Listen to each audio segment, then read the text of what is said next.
dans un grand pays du Sud, un Sud imaginaire, un Sud qui n'existe pas.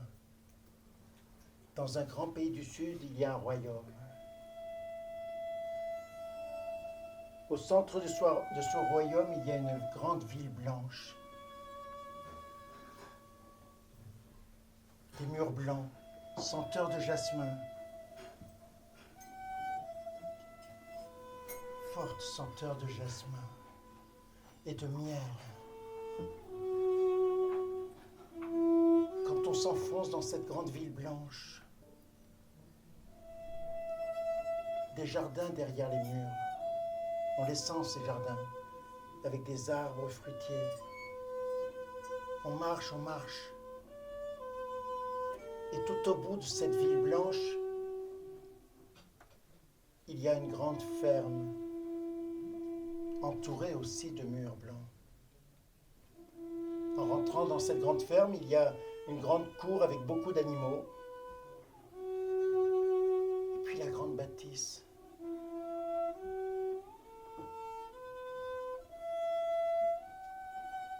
Dans cette grande bâtisse, il y a cette salle avec un escalier qui monte. Et sur la gauche, il y a l'escalier, il y a la cheminée. Et la jeune fille, elle est là. La jeune fille, elle est là, dans la cheminée. Il y a un banc, elle est allongée.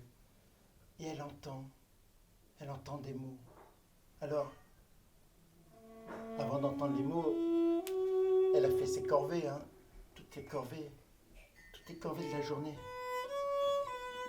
Elle a fait partir les rats, les serpents, les scorpions. Elle a tout fait partir de la maison. Elle a tiré le lait là-bas. Elle a fait le pain.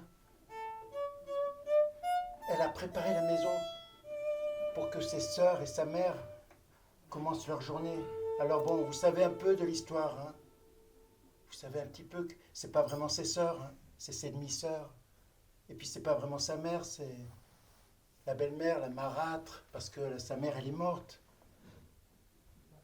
Ses demi-sœurs, elle l'appelle Cendron parce qu'elle a le cul dans les cendres tout le temps. Elle est dans la cheminée. Mais sa mère l'avait appelée Cendrillon, elle. Elle l'aimait bien, sa mère. Sa mère est morte. Et là, depuis que sa mère est morte, par le puits de cheminée, elle entend des mots, elle entend des phrases, elle entend une voix qu'elle ne connaît pas et qui lui dit toutes les poésies du monde. Tous les contes, toutes les chansons du monde, elle les entend par le puits de cheminée. Et elle est bien quand elle entend ça.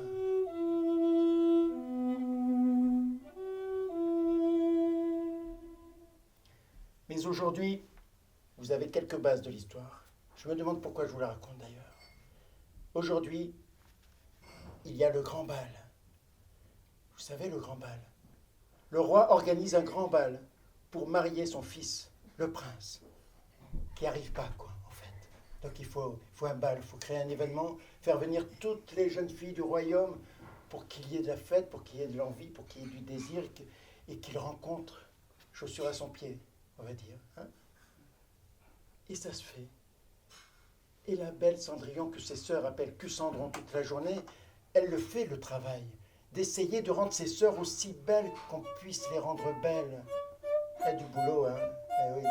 Elle le fait, le boulot, Chaussures, coiffure, couture, la peau, tout tirer. Toute la journée, c'est ça. Elle le fait, le travail. Et elle en entend. Mais toi, t'iras pas au bal, toi, t'es trop laide, t'es une souillon. Et le soir, quand le carrosse royal, il emmène ses sœurs, ses demi-sœurs, ses presque sœurs, il les emmène sur le chemin. Eh bien, Cendrillon, elle ne peut pas s'empêcher d'être triste, de pleurer. Et quand elle pleure, elle va à l'arrière. Elle va à l'arrière de la maison. Vous savez, elle a planté un figuier quand sa mère est morte. Et quand elle est triste, elle va voir le figuier. Et c'est là qu'elle est arrivée. La grande dame brune. Elle est arrivée devant elle Et Cendrillon, elle a tout de suite reconnu la voix de la cheminée. Et la grande dame brune qui lui dit, mais tu voulais aller au bal, Cendrillon? Ben oui, elle voulait aller au bal, bien sûr. Elle voulait fêter, elle voulait faire la joie. Elle rêve de ça, d'être une femme comme les autres, une femme normale. Elle rêve de ça. Alors, la grande dame brune qui lui parle de la vie, de qui elle est aussi. Elle lui dit, c'est moi qui te dis tous les mots dans la cheminée. Mais tu sais, mon père, c'était le gardien de l'océan. Le gardien de l'océan. Il y a un homme tout au bord de l'océan là-bas, sur la plage. Il parle à toutes les eaux du monde, à toutes les rivières, à tous les océans. On ne sait pas ce qui se passera le jour où il arrêtera de parler. Et elle lui explique à Cendrillon que l'océan, ce n'est pas des poissons qu'il y a dedans. Ce n'est pas des poissons. Ce sont des filaments de courants d'histoire qui se mélangent, qui font le tour du monde. Des filaments de courants d'histoire, de contes, de poésie, qui se mélangent les unes aux autres. C'est ça que je te donne, Cendrillon. C'est ça ton trésor, ce trésor qui est en toi. Bon, tu vas aller au bal. Il faut que tu ailles chercher quelques petites choses. Alors, vous savez un peu de l'histoire quand même. Il faut qu'elle aille chercher. Hein? Et non, on est dans le sud. Une pastèque. 2 scorpions. Et un serpent pour faire le cocher. Le serpent, il est déjà debout, il attend le carrosse. La pastèque devient carrosse. Et puis la grande dame brune, c'est une fée. Vous l'avez compris, vous savez un peu de l'histoire. La grande dame brune, elle fait une robe à Cendrillon. Une robe arc-en-ciel. Une robe arc-en-ciel qui traverse toute sa robe. Et elle bouge bien dans cette robe arc-en-ciel. Elle se sent belle, elle se sent normale, on va dire. Elle rentre dans le carrosse. Pastèque. Et les 2 scorpions qui se mettent à tirer le carrosse parce qu'ils sont chevaux. Le chemin, le chemin, le chemin. Ils avancent vers le palais. Et au palais, quand ils arrivent, eh bien, il n'y a personne qui l'attend parce qu'elle n'est pas, on va dire, elle n'est pas recensée, quoi. Donc, personne n'attend cette jeune fille qui va arriver, donc on ne sait pas où. Les portes sont déjà fermées, on entend la musique, les musiciens sont déjà lancés. Et puis, les couples tournent comme des petits papillons déjà. Et Cendrillon, elle n'a qu'une envie, c'est d'aller dans cette fête-là, d'être dans la normalité de sa vie. Elle ouvre la porte et elle voit au milieu de tous ces couples qui tournent et qui tournent, elle voit un jeune homme.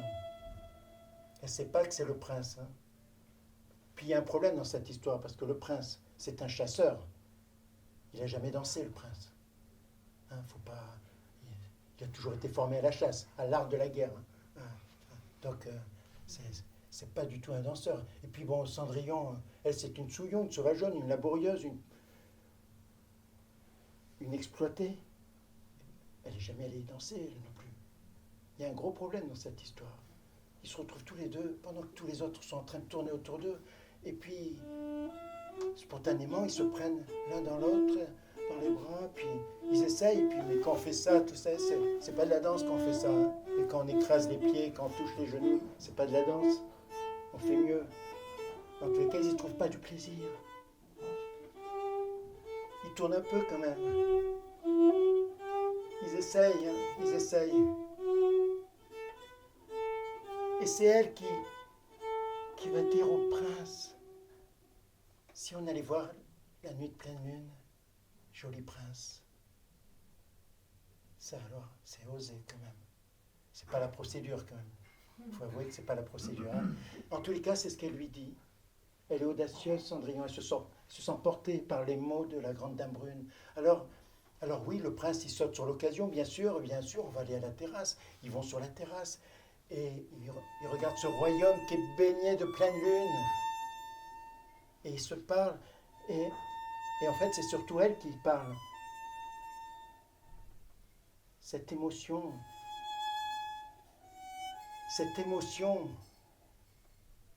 de la première fois qu'on entend parler une femme.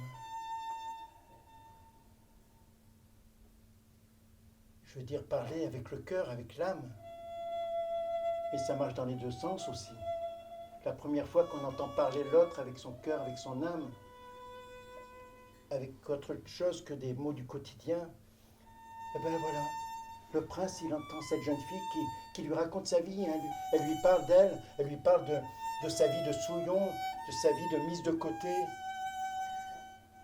de comment on la traite dans le quotidien. Elle lui parle de tout ça. Et elle lui parle de la cheminée même, de la voix de la grande dame brune.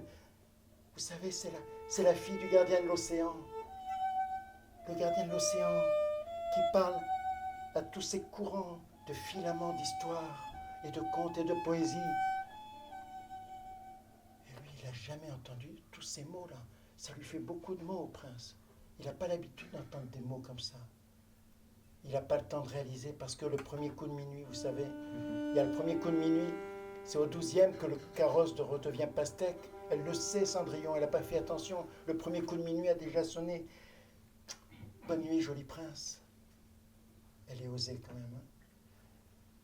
Elle rentre dans la grande salle et elle trace, elle court, elle bouscule. Elle s'en fiche, elle connaît personne, de toute façon elle n'est pas repérée, Cendrillon.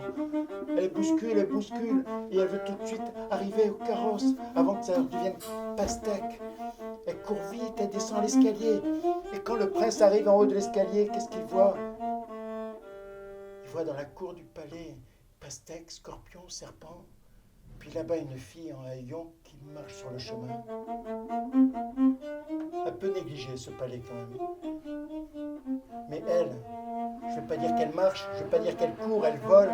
Elle vole sur le chemin. Elle vole plus vite que vite. Elle est heureuse. Et quand elle arrive à la maison, que ses sœurs arrivent, eh bien, ses sœurs lui racontent la soirée, que c'était bien, comme on a dansé, on a tourné, on a dansé avec des riches, c'était bien. Et le prince, il a l'air amoureux d'une jeune fille qu'on ne connaît pas, une princesse qui est partie très vite, on n'a pas compris, elle a bousculé tout le monde, elle est partie, peut-être qu'ils se sont fâchés. En tous les cas, le roi veut organiser un second bal pour qu'ils se revoient. Voilà, Cendrillon, elle s'endort près de la cheminée, comme ça, sur son banc. Elle s'endort avec ce rêve de second bal. Et elle entend de nouveau des histoires qui descendent et des poésies qu'elle met dans son cœur, qu'elle met en trésor. Elle se dit, ça c'est pour le prince. Et le lendemain matin, la journée reprend. Elle fait les corvées, fait partir les scorpions, les serpents, les rats de la maison. Elle tire le lait, elle a fait cuire le pain. Elle prépare la maison pour ses sœurs, pour la marâtre qui descend. Et pour cette deuxième journée de bal, elle va avoir plus d'entrain que pour la première, parce qu'elle est heureuse, elle sait qu'elle aura sa chance elle aussi. Alors elle fait en sorte que ses sœurs soient aussi belles qu'elles puissent être belles. Elle fait le travail.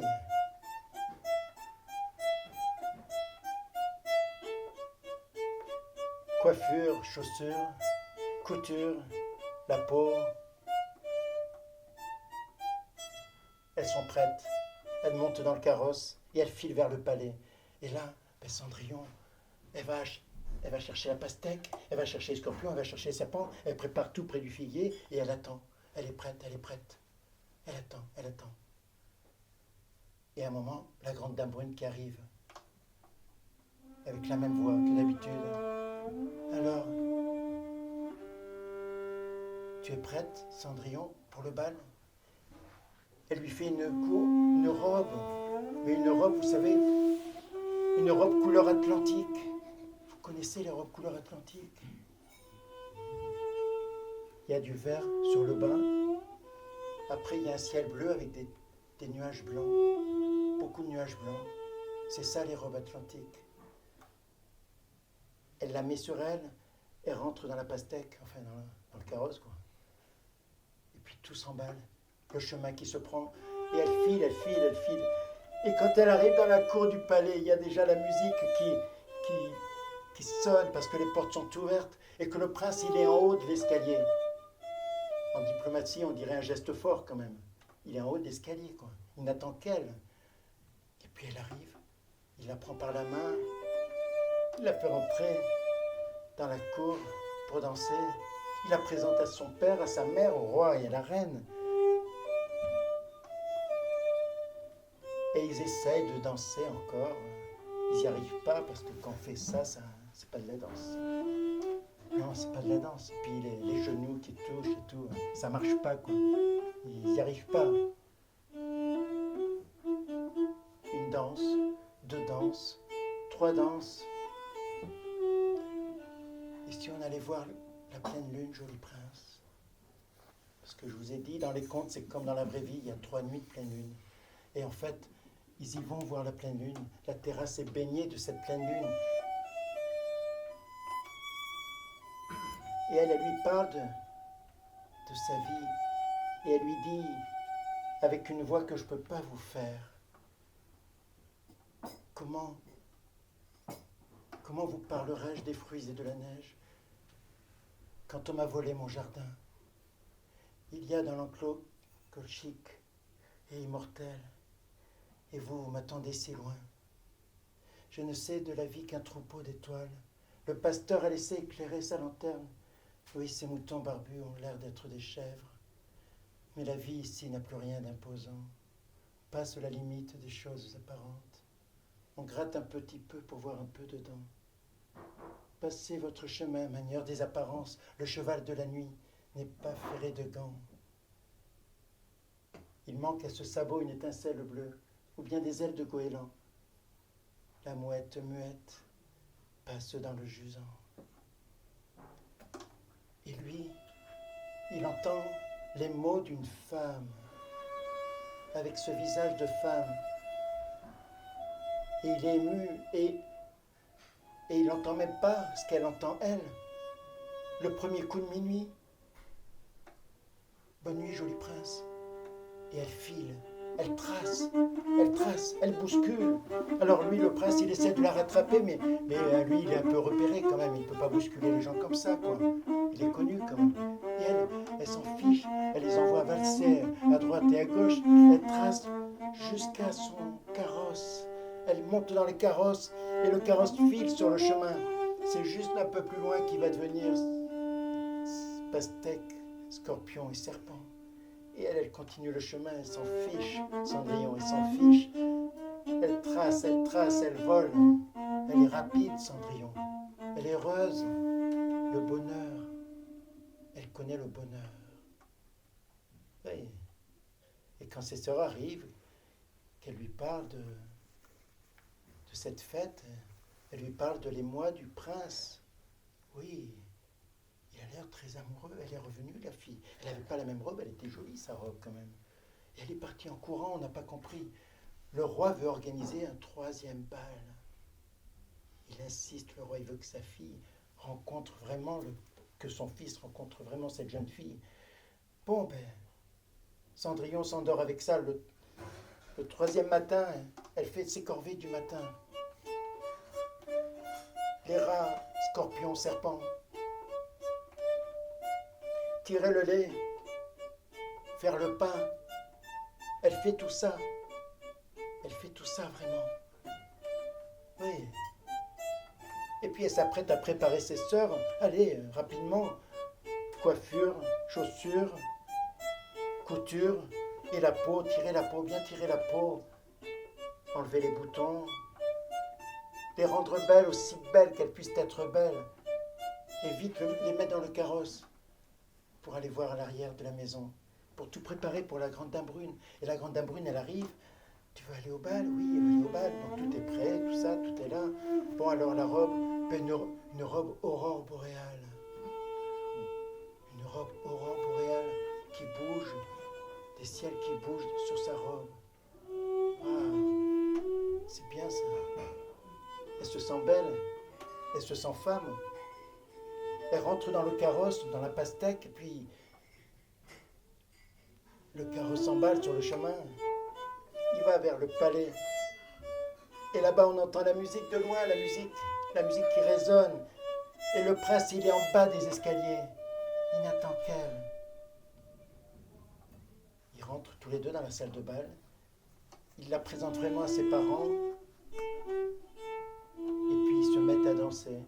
Voilà. C'est pas en 3 soirs qu'on apprend à danser. Hein. En tous les cas, ils sont peut-être pas doués.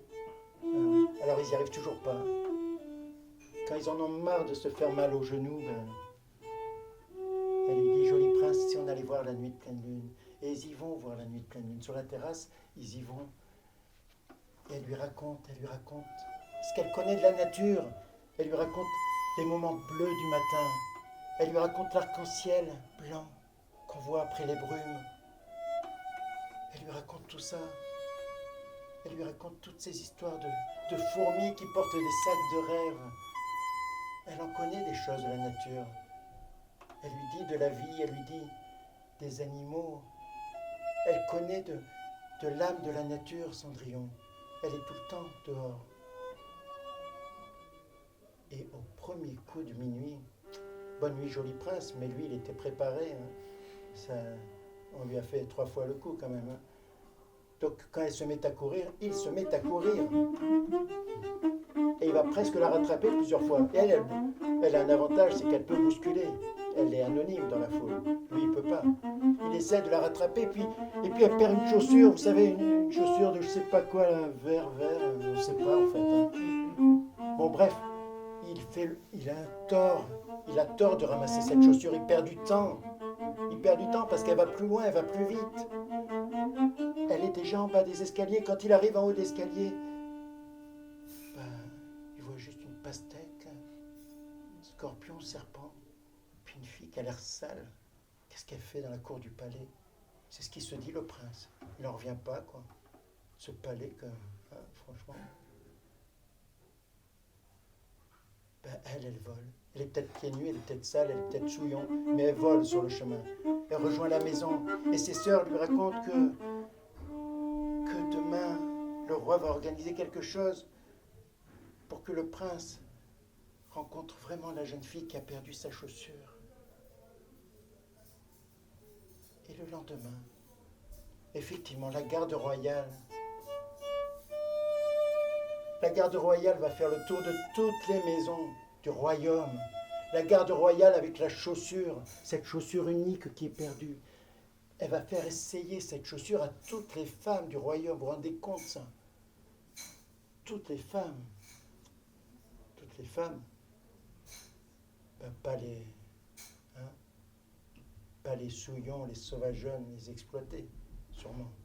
En tous les cas, toutes les femmes présentables, on va dire.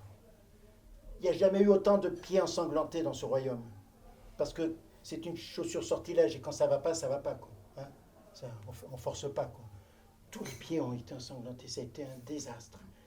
Et quand la garde royale est rentrée le soir, et que le prince a su cela, que la chaussure n'allait à personne.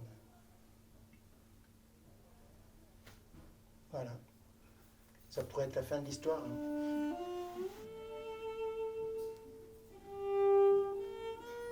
Qu'est-ce qu'on fait avec ça? On finit comment? Vous vous rendez compte? Ce qu'on ne savait pas. Et le prince, lui, voilà. Il déambule dans les rues de la grande ville royale, rue de murs blancs, odeur de jasmin et de miel. Il déprime un peu quand même. Il est tout triste. Elle n'existe pas, la fille aux pieds d'or. À un moment, il s'assoit contre un mur blanc, voilà, comme le monsieur là. Il s'assoit comme ça au pied d'un mur. Ça sent bon, mais c'est pas ça qu'il veut en fait. Et il entend une voix que je ne peux pas vous faire. Une voix qu'il connaît, qui lui parle. N'était peut-être pas venu quand tu croyais l'avoir tenu. N'était peut-être jamais né ton souvenir, ton épousée. Était peut-être dans tes bras lorsque tu l'as pleuré tout bas. Avait peut-être un corps tout chaud. C'était pour toi, c'était trop beau. Peut-être t'auras tant aimé que jamais ne s'en est allé. Et resté, si elle est venue, et contre toi se serre nu. Quand il a entendu ces mots, cette voix, il a su que l'objet de son amour, que la femme qu'il a aimée, elle était là, qu'elle n'avait pas essayé la chaussure. Alors il est allé voir le roi, au palais. Il a demandé quelque chose au roi. Il a demandé à ce que demain, la garde royale amène de force ou de gré toutes les femmes et jeunes femmes du royaume. Et le prince insiste, toutes, même dans les caves, dans les greniers, dans les granges, dans les jardins, toutes, allez toutes chercher les femmes. Et une à une, toutes elles vont passer dans la grande cour du palais. Et là, le prince, il installe un grand plat rond de sel blanc. Et tout en haut de ce grand plat rond, de ce sommet de sel, il met un brin de thym. Il installe un rideau rouge et il attend. Il attend que chaque femme qui passe devant ce plat dise ses impressions, dise une phrase, 2 phrases, 3 phrases, dise ce qu'elle en pense de ce plat. Et bien sûr, toutes les femmes partaient par la porte de derrière pour ne pas dire aux autres ce qu'elles avaient vu. Et le prince y marquait sa présence juste en faisant apparaître ses orteils derrière le rideau, comme ça. Il y avait juste les petits orteils du roi, du prince, qui étaient là, il n'y avait pas les chaussettes. Et chaque femme passe. Alors d'abord les nobles, d'abord les nobles et les femmes de nobles, d'abord après les bourgeoises et les petites bourgeoises, et les commerçantes et les petits commerçants. Et puis après, en fin de journée, c'est les ouvrières agricoles, c'est autre chose, quoi. Et puis le prince, il s'impatiente parce que ce qu'il entend, c'est des recettes de cuisine, de conservation du poisson, de la viande, et c'est que des trucs qui ne l'intéressent pas, quoi. Il n'en revient pas, il s'arrache les cheveux, le prince, mais où elle est? Il n'en peut plus d'attendre. Et puis à un moment, il ouvre le rideau parce qu'il croit qu'il n'y a plus personne, et on lui dit non, mais il y a une jeune fille qui arrive, c'est la dernière. Elle est sale, elle sent mauvais, quand même. Mais attendez. Et la jeune fille, elle arrive devant le plat, elle se met à genoux devant le plat. Un long silence. Et le prince croit qu'elle est déjà partie. On lui dit non, elle n'est pas partie. Elle va parler, et avec une voix que je ne peux pas vous faire, une voix qui s'élève dans la cour du palais. Sur le mont Fuji, un pin solitaire a fleuri. Qui verra sa beauté? Sur le mont Fuji, un pin solitaire a fleuri. Qui verra sa beauté?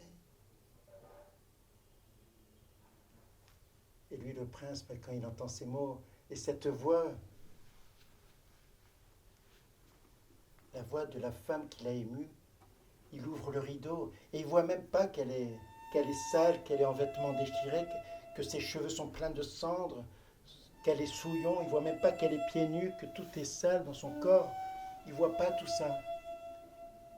Il la prend dans les bras juste. Et vous savez, il fait avec elle ce que fait le soleil avec le cerisier, avec l'amandier. Vous savez, hein? Non? Il l'embrasse, il la réchauffe et lui donne beaucoup d'amour. Merci.